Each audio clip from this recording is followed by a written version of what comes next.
海波，你可以具体视频好好分析一下庄家腿的问题。我觉得他还能再提升，我希望是他能把这个1000个变成900个以上。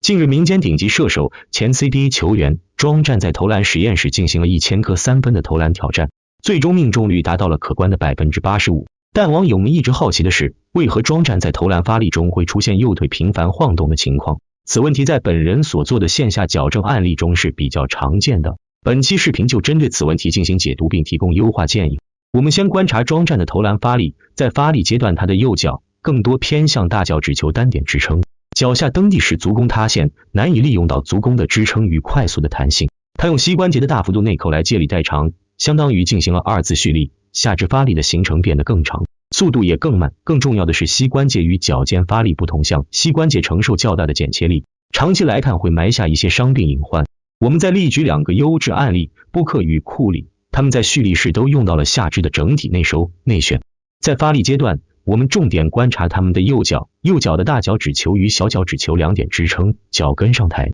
实现了足弓的稳定支撑，踝膝髋同向蹬伸，保持了正直的下肢力线，下肢的发力快速稳定。那么该如何矫正庄战这类的下肢力线，做到膝脚同向发力呢？这里给出一些优化建议，例如在他惯用的1-2步中，右脚上步时，需要右脚小脚趾球一侧来找地面，保证下肢充分内收内旋的同时，发力阶段也能过渡到小脚趾球与大脚趾球的2点支撑，实现脚趾的充分抓地，足弓支撑，这样就能做到踝膝髋的对位联动发力。同时这样的发力习惯也与自身足踝刚性不足以及臀肌偏弱的问题是相关联的，需要重点去强化踝关节与髋关节，释放膝关节压力。最后是以本人为案例的一组对比，右侧的投篮同样是右脚足弓塌陷，膝内扣以及加大屈髋来借力，蹬伸速度与重心的稳定性都远不如左侧足弓支撑，踝膝髋对位，下肢力线相对正直的模式。